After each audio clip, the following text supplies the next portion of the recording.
Hello everyone, welcome back to my YouTube channel doctor Vidya's management study. आज हम देखने वाले हैं रूम्स एक्सपेक्टेंसी थ्योरी। तो इसमें कौन कौन से पैरामीटर आते हैं वो हम डिटेल में देखेंगे। तो चलो स्टार्ट करते हैं आज का session. Vroom's expectancy theory it was proposed by Victor Vroom in 1964। Vroom का ये बोलना था कि जो मोटिवेशन है it is related to the outcome.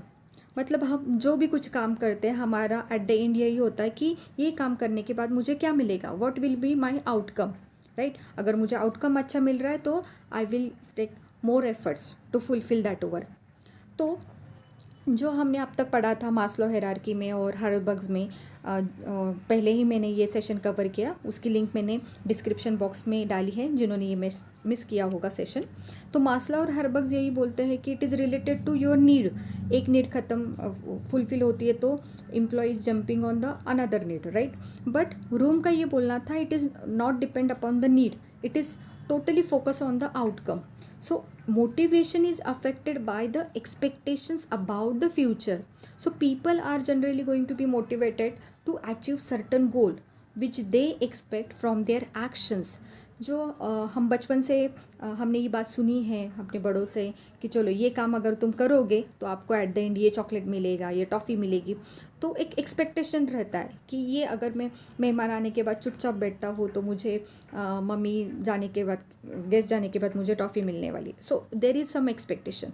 तो same wise in the organisation also जो हम काम कर रहे हैं तो हमारी एक्सपेक्टेशन क्या होती है कि आई वॉन्ट जो भी मेरी डिसाइडेड सैलरी वो चाहिए, प्रमोशन चाहिए, कुछ डेजिग्नेशन चाहिए, राइट, कि ताकि मैं अपने पर्सनल गोल को अचीव कर सकूँ, राइट। सो अगर हम देखते हैं कि ऑर्गेनाइजेशन में लैक ऑफ मोटिवेशन क्यों होता है, तो सिंपल से क्वेश्चन हमारे दिमाग में आता है कि will my hard work will consider in a performance appraisal. जो मैं इतना काम कर रहा हूँ whether it is going to be consider in a performance appraisal, या सिर्फ मैं काम करता ही बैठूँ, वो इट इज़ नॉट गोइंग, कोई उसको कंसिडर नहीं करेगा।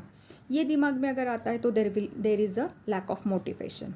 सेकंड चीज़, इन केस अगर मेरा परफॉर्मेंस अप्राइजल भी होता है तो परफॉर्मेंस अप्राइजल होने के बाद मुझे ऑर्गेनाइजेशन के बेनिफिट मिलेंगे या सिर्फ वो नाम पेपर पे ही रहेगा कि चलो आपका परफॉर्मेंस अप्राइजल हो गया। तो इसके कारण भी sometime employees get demotivated. And तीसरा, when I will get that rewards. समझो कि मेरा परफॉर्मेंस अप्राइजल हो गया, ऑर्गेनाइजेशन डिसाइड कर दिया कि मुझे बेनिफिट्स देने हैं, but when I will get that rewards, and जो मुझे रिवॉर्ड मिलेगा वो अट्रैक्टिव होगा क्या। अट्रैक्टिव मतलब जो मैं चाहता था वही होने वाला है या कुछ अलग मिलने वाला है। फॉर एग्जांपल कोई एम्प्लॉय को मोटिवेट करने के लिए मॉनिटर टर्म चाहिए कि उनको सैलरी में हाइक चाहिए होती है, but sometime employees get motivated by getting the designation, एक चलो प्रमोशन हो गया, सीनियर मैनेजर बन गए, बॉस बन गए। So because of such a kind of question there is the formation of lack of motivation. So what are the different things which motivate the people, right. किसी को salary motivate करेगी, किसी को ये चाहिए कि अगर मुझे सैलरी हाइक मिलती है तो मैं अपना घर खुद का लूँगा, मुझे कुछ एक डेजिग्नेशन चाहिए, हायर डेजिग्नेशन, प्रमोशन चाहिए, पावर चाहिए, पैसे इकट्ठा करके मुझे हॉलीडे वैकेशन पे जाना है। So basically these things are what expectation. तो बेसिक थिंग है कि motivation is line in expectation of an outcome. मतलब how much outcome is attractive I will give that much efforts. मतलब मोर एफर्ट्स होगा, more मैं ज़्यादा hard work करूँगा to get a good reward. मतलब more efforts, more performance, and I want the more reward. So this is what the tendency of the human being. So basically motivation leads to the three relationship जो यहाँ पे आप देख रहे हो कि एक तो efforts, मतलब अगर मैंने अच्छा efforts, मतलब मैंने efforts बढ़ाए तो मेरा performance अच्छा होगा, अगर मैंने performance अच्छा किया तो मुझे outcome ज़्यादा होगी, अगर मेरा हायर आउटकम रहेगा तो I will get more rewards, और जो रिवॉर्ड मिलेगा उससे मैं मेरे पर्सनल गोल अचीव कर सकता हूँ, राइट। सो बेसिकली अगर आपके जो इंडिविजुअल एफर्ट आप डालोगे तो आपका इंडिविजुअल का परफॉर्मेंस अच्छा रहेगा, अगर आपका परफॉर्मेंस अच्छा रहेगा तो ऑर्गेनाइजेशन आपको रिवॉर्ड देगी, और आपको रिवॉर्ड देगी तो आप आपके जो पर्सनल गोल्स है वो अचीव कर सकते हैं। So this is very basic things which is related to the motivation, and there are the relationship between efforts, performance, outcome, and reward. So room ने एक थेरी बनाई है, एक फॉर्मूला बनाया है, चलो वो देखते हैं क्योंकि ये फॉर्मूला हमेशा एग्ज़ाम में पूछा जाता है। So M stands for motivation, E stands for expectancy, I stand for instrumentality, V stands for balance. तो चलो देखते हैं एक एक इन डिटेल। एक्सपेक्टेंसी मतलब क्या? एक्सपेक्टेंसी मतलब it denotes E, it is the belief that increase efforts lead to increase performance. Expectancy मतलब क्या? अगर मैंने मेरा एफर्ट्स बढ़ाया तो मेरा परफॉर्मेंस भी बढ़ेगा। दिस इज़ व्हाट एक्सपेक्टेंसी मतलब, एफर्ट ज़्यादा लगाओगे तो अपने आप परफॉर्मेंस भी इंक्रीज होगा, ई इंक्रीज होगा तो पी भी इंक्रीज होगा, right. So this is very basic. So for example, suppose आपको एक न्यू असाइनमेंट ऑफर हुआ है आपके सीनियर से, तो आपका एक्सपेक्टेंसी लेवल में क्या आता है कि I will work more, I will give my 100% to complete that assignment. So this is what expectancy, कि आप चाहते हो कि I will give my efforts to fulfil that assignment. Instrument मतलब क्या आएगा? इंस्ट्रूमेंटेलिटी, इसमें it is the belief that if I perform well that a valued outcome will be received. मतलब मैंने अच्छा परफॉर्म किया तो मुझे अच्छा आउटकम मिलेगा। सो परफॉर्मेंस और outcome it is related to each other. Performance अच्छा रहेगा तो आउटकम भी अच्छा रहेगा।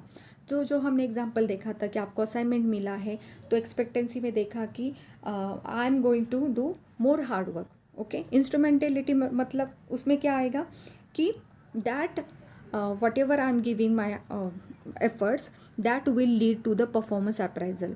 जो मैं एफर्ट्स दूंगी उसका परफॉर्मेंस अप्राइजल उसका कंसिडर किया जाएगा परफॉर्मेंस अप्राइजल में। बैलेंस में क्या आएगा कि जो आपने आउटपुट डाला है उसका रिवॉर्ड मिलेगा। It is the value a person assign to his expected outcome. जो भी आउटकम है उसका आपको एक रिवॉर्ड मिलेगा। तो जो आपने हार्ड वर्क किया है, it is going to be considered in a performance appraisal. And will that outcome really important to me? Really important to me मतलब इज़ इट वर्थ, कि आप जो चाहते थे वही आपको मिल रहा है। ऐसा ना हो कि आप एक्सपेक्ट कर रहे थे कि आपकी सैलरी इंक्रीज़ हो और आपको सैलरी में कुछ इंक्रीमेंट नहीं मिला, सिर्फ आपको डिजिग्नेशन से बिठा दिया गया उस काम पे, तो it is not going to be motivate, right. So balance में जो आपको आउटकम मिल रहा है, जो आपको रिवॉर्ड मिल रहा है, it should be worth to you, right. तो उसके कारण आप आपके पर्सनल जो भी गोल्स है you can achieve that. So basically motivation is equal to means M is it equal to E multiplication I multiplication V. E stands for expectancy, I stands for instrumentality and V stands for balance. So this is Vroom's expectancy theory. जब theory होती है but obvious उसमें criticism भी आएंगे, तो criticism of Vroom's expectancy theories are कि ये बोलना था बाकी के लोगों का कि ये जो थ्योरी है ना इट इज़ वेरी आइडियलिस्टिक। मतलब इनका जो स्ट्रक्चर है ना, रिलेशन, ये होगा तो ये होगा, ये नहीं हुआ तो ये नहीं होगा। मतलब अगर मैंने एफर्ट्स डाला तो मेरा परफॉर्मेंस अच्छा होगा, परफॉर्मेंस अच्छा होगा तो मुझे आउटपुट मिलेगा, आउटपुट मिलेगा तो मुझे रिवॉर्ड मिलेगा। सो ये होगा तो ये होगा। So it is very idealistic. और ये everything it is related to each other. Every time ये पॉसिबल नहीं होगा। It is not going to be replicable to each and every organisation, right. It is based on a situation which keeps on varying. जो मैंने अभी बताया कि every time situation same नहीं रहेगी।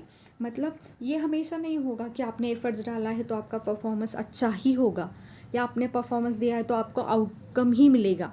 सो it is going to be vary. तो this is the one of the criticism.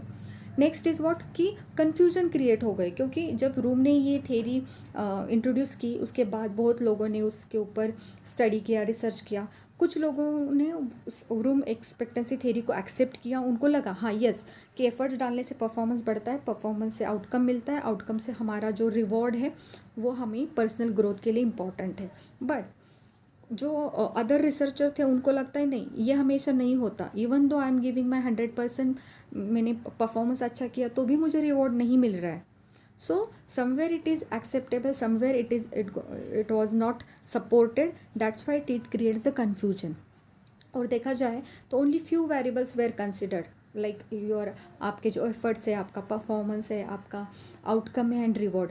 बाकी जो पैरामीटर्स है या वेरिएबल्स है, जैसे कि आपका स्किल रहेगा, आपकी सीनियरिटी रहेगा, आपका एक्सपीरियंस रहेगा इन द वर्क प्लेस, इसको कंसिडर ही नहीं किया। तो these are what the criticism of Vroom's expectancy theory. I hope you understand today's concept. और हमारे चैनल को सब्सक्राइब करो, लाइक करो और शेयर करो। Thank you so much.